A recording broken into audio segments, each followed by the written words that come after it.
और बड़ी खबर आपको बता दें, प्रधानमंत्री मोदी जैसलमेर पहुंचे हैं। जैसलमेर में बीएसएफ के जवानों के साथ दिवाली मनाएंगे प्रधानमंत्री मोदी और उनके साथ सीडीएस बिपिन रावत और आर्मी चीफ एमएम नरवणे भी पहुंचे हैं।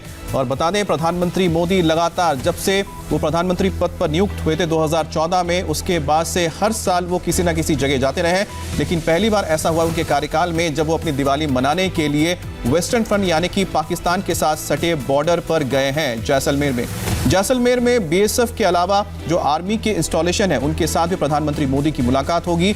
आपको बता दें कि जैसलमेर एक बहुत ही संवेदनशील एरिया है पाकिस्तान के बॉर्डर के हिसाब से, और यहाँ पर आपको बता दें इंडियन आर्मी एयरफोर्स की भी बहुत अहम स्टेशंस हैं। और यहाँ पर हमारे जवान चाहे वो गर्मी हो सर्दी हो 24 घंटे यहाँ पर मुस्तैदी से काम करते हैं। और प्रधानमंत्री मोदी का जैसलमेर में जाके इन जवानों के साथ मुलाकात करना, उनके बीच जाना दिवाली के दिन उनके मनोबल को बढ़ाएगा ही, और साथ ही साथ एक ये संदेश भी जाएगा पाकिस्तान के, क्योंकि पाकिस्तान ने जिस तरह से सीज फायर का उल्लंघन करते हुए हमारे 5 जवान शहीद हुए थे, उसको जवाब भी दिया गया है। 11 उनके जो सैनिक हैं उनको ढेर किया गया है। और उस वक्त पाकिस्तान बॉर्डर पर प्रधानमंत्री मोदी का जाना ये सीधा सीधा संदेश है पाकिस्तान को कि गुस्ताखी वो ना करे, नहीं तो इससे भी करारा जवाब उनको मिल सकता है। तो बड़ी खबर यही है कि प्रधानमंत्री मोदी जैसलमेर पहुंचे हैं।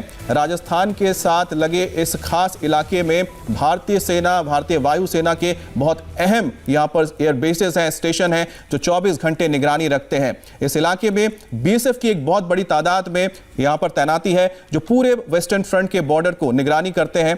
और यहाँ पर प्रधानमंत्री मोदी का पहुंचना काफी कुछ बताता है, और खास तौर से उस वक्त जब एक दिन पहले ही हमारे 5 जवान शहीद हुए हो पाकिस्तान के सीज फायर उल्लंघन में, और उनको जवाब दिया हो भारत ने और उनके 11 जो जवान हैं उनको ढेर किया हो। तो ये बहुत बड़ी खबर है कि प्रधानमंत्री मोदी अपने इस पूरे कार्यकाल के दौरान पहली बार दिवाली मनाने के लिए पहुंचे हैं राजस्थान। इससे पहले अगर बात करते हैं, प्रधानमंत्री मोदी ने 2014 में जो शुरुआत की थी इस परंपरा की, वो सियाचिन पहुंचे थे, इसके अलावा हिमाचल गए, इसके अलावा आप सही कह रहे हैं अमित, ये कोई पहली मर्तबा नहीं है जब प्रधानमंत्री नरेंद्र मोदी दीपावली जैसा त्योहार जो अमूमन सभी लोग अपने परिवार के साथ अपने घर पर मनाते हैं, और ये जवान हमारी सरहदों की रक्षा में डटे हुए हैं, अपने परिवारों से दूर हैं, इनके हौसले में कोई कमी ना आए, इन्हें परिवार की दूरी ना खटके, इसलिए प्रधानमंत्री नरेंद्र मोदी हर साल दीपावली कुछ इसी तरीके से मनाते हैं। जैसा कि आपने बोला कि 2014 से उन्होंने इस परंपरा की शुरुआत की, वो जम्मू कश्मीर गए, उन्होंने उत्तराखंड में भी जवानों के साथ दीपावली का त्योहार मनाया, उन्हें मिठाइयां खिलाई, और कुछ तस्वीर इस बार भी वही नजर आती है। और हमारे साथ मनीष प्रसाद जुड़ गए। मनीष, आपके पास और क्या जानकारी है इस बारे में कि प्रधानमंत्री मोदी किस किस जगह पे जाएंगे? देखिए, प्रधानमंत्री नरेंद्र मोदी 1971 की वो लोकेशन लोंगेवाला जिसे कहते हैं, जहां पर आपको ध्यान होगा कि मेजर कुलदीप सिंह चांदपुरी ने पाकिस्तानी 2000 सैनिकों को, जिसमें 40 पैटर्न टैंक थे, उनको मार गिराया था और करीबन 2000 पाकिस्तानी सैनिकों को खदेड़ा था। उसी जगह पर लोंगेवाला के इलाके में पाकिस्तानी उसी एरिया और लोकेशन के बेहद करीब प्रधानमंत्री नरेंद्र मोदी, डीजी बीएसएफ राकेश अस्थाना और साथ में भारतीय सेना के चीफ एमएम नरवणे के साथ वहां पर पहुंचेंगे। और सबसे बड़ी बात यह है कि बहुत ही सोच समझ के इस लोकेशन को चुना गया है। हमें मिली जानकारी के मुताबिक प्रधानमंत्री नरेंद्र मोदी के साथ army chief general MM Naravane और डीजी बीएसएफ राकेश अस्थाना है, और लोंगेवाला की इस लोकेशन को चुना गया है। महावीर चक्र विजेता, जिनको महावीर चक्र से सम्मानित किया गया, जो कि ब्रिगेडियर रैंक पर जो रिटायर हुए और फिर उसके बाद 78 साल की उम्र में उनकी डेथ हुई। आपको ध्यान होगा बॉर्डर मूवी जिसमें कुलदीप सिंह चांदपुरी, मेजर कुलदीप का जो रोल था, वो बात पूरी करें मनीष अपनी। देखिए, तो प्रधानमंत्री नरेंद्र मोदी लोंगेवाला जाएंगे और लोंगेवाला में जवानों के बीच रहेंगे। वहां पे बॉर्डर सिक्योरिटी फोर्स के साथ साथ जो भारतीय सेना और भारतीय वायुसेना के जवान हैं, वो वहां पर उनकी तैनाती की गई है। वहां पे वो मिलेंगे, मुलाकात करेंगे, उनके साथ दिवाली का ये जश्न मनाएंगे और एक दिया इन देश के वीरों के नाम। आप बहुत बड़ी बात कह रहे हैं, क्योंकि जो प्रधानमंत्री नरेंद्र मोदी ने ट्वीट भी किया था उसमें भी उन्होंने यही कहा था कि आप अपने घरों पर दिवाली मनाएं, अपने परिवार के साथ मनाएं, लेकिन साथ ही साथ एक दिया जवानों के नाम भी जगाएं।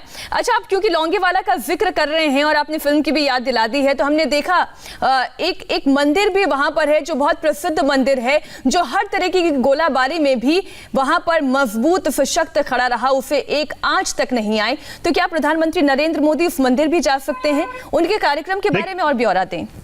देखिए, बॉर्डर सिक्योरिटी फोर्स के जो सीनियर ऑफिशियल्स इस समय प्रधानमंत्री नरेंद्र मोदी के लिए उस जगह पहुंच चुके हैं। उनके मुताबिक प्रधानमंत्री का लोंगेवाला जो मेन फॉरवर्ड लोकेशन है, वहां का ये जो पूरा विजिट है वो बिल्कुल तय है। तनोट माता मंदिर जो कि 1971 के युद्ध में एक बेहद इंपॉर्टेंट जिसने रोल अदा किया था, और ऐसी मान्यता थी कि इस मंदिर पर जितने भी गोले गिरे लेकिन कोई भी गोला फटा नहीं, और यही वजह है कि इन दिनों भी, मतलब उसके बाद इन गोलों को, पाकिस्तानी गोलों को वहां पर प्रिजर्व करके रखा गया है। और हम आपको ये भी बता दें कि भारतीय सेना के सीनियर ऑफिशियल्स के मुताबिक दरअसल ये पूरा एरिया फॉरवर्ड लाइन के हिसाब से इस समय बहुत महत्वपूर्ण है, क्योंकि पाकिस्तान के दूसरी तरफ का एरिया बहुत ही संवेदनशील है। और यही वजह है कि प्रधानमंत्री नरेंद्र मोदी के इस पूरे विजिट को बिल्कुल गोपनीय तरीके से रखा गया। और बिल्कुल आप अभी बता रहे हैं और ये विजुअल्स आ रहे हैं तो दर्शकों को जानकारी भी मिल रही है कि प्रधानमंत्री नरेंद्र मोदी जैसलमेर पहुंच गए हैं। मनीष, आप एक बात बताइएगा, क्योंकि आप डिफेंस बीट कवर करते हैं, इतने सारे योद्धाओं के बीच में आप रहते हैं, समय बिताते हैं, उनके मन में किस तरीके की बात है? क्योंकि जब प्रधानमंत्री हर साल जवानों के बीच दीपावली मनाते हैं तो किस तरीके का मैसेज जवानों के बीच जाता है? देखिए, एक सबसे बड़ी बात यह है कि जब देश का प्रधानमंत्री खुद उन जवानों के बीच है जो कि फॉरवर्ड लाइन पर हैं, जो अपने घरों से दूर हैं, तो उनका मनोबल जरूर बढ़ता है। 2014 हो, 2015 हो, या फिर सियाचिन की दुर्गम चोटियां, या फिर फिरोजपुर पंजाब रेजिमेंट की यूनिट, या फिर उसके साथ साथ हाल ही के दिनों में लाइन ऑफ एक्चुअल कंट्रोल, चाहे दिवाली का मौका हो या फिर उसके बाद प्रधानमंत्री का किसी भी यूनिट में जाना। 2019 में प्रधानमंत्री बीजी सेक्टर में गए थे, वही बीजी सेक्टर जहां पर सीजफायर वायलेशन पाकिस्तान की तरफ से लगातार हो रहा था, और इस समय भी फायरिंग हो रही है। तो ये भारतीय सेना के जवानों का मनोबल बढ़ाता है और साथ में एक मैसेज बिल्कुल क्लियर करता है। मनीष, मैसेज की हम बात कर रहे हैं, आपको अगर याद हो, क्योंकि हम दोनों ही लद्दाख में थे और प्रधानमंत्री मोदी जब वहां पहुंचे थे, उसके बाद जब उन्हीं जगह पे जाए, नीमू में जब गए, तो नीमू के जो जवान थे जो वहां पर मौजूद थे प्रधानमंत्री मोदी के बीच, उनके बीच जो एक जोश नजर आता है कि प्रधानमंत्री जब भी जाते हैं, मैं अपना शेयर कर रहा हूं जो मेरा अनुभव रहा है, क्योंकि वहां पर जब हम लोगों से मिले, जाके बात की कि प्रधानमंत्री आपके बीच में आते हैं तो आप क्या महसूस करते हैं, तो उन्होंने कहा कि प्रधानमंत्री जब हमारे बीच में आते हैं तो हमें ऐसा लगता है कि जो देश का सर्वोच्च नेता है वो हमारे साथ खड़ा है। अगर हम एलएसी पर खड़े हैं, अगर हमारे सामने चीन है, अगर हमारे सामने दुश्मन है, उससे हमें डट के मुकाबला करना है, तो ऐसा लगता है कि हमारे साथ प्रधानमंत्री जो है, देश का सबसे बड़ा नेता, वो हमारे साथ मौजूद है। जो जोश जो होता है और हाई हो जाता है, और यही है प्रधानमंत्री मोदी का एक आउटलुक जो अपने जवानों को भी अपने से अलग दूर नहीं रखते हैं। आप सही कह रहे हैं, इसलिए इस बार भी दीपावली पर प्रधानमंत्री नरेंद्र मोदी जवानों के साथ अपनी दीपावली मना रहे हैं। मनीष, पूरी जानकारी के लिए आपका बहुत बहुत शुक्रिया, और आपको भी दीपावली की बहुत सारी शुभकामनाएं। एक छोटे से ब्रेक के लिए हमें रुकना होगा, हम लौट रहे हैं, आपके पास आते हैं।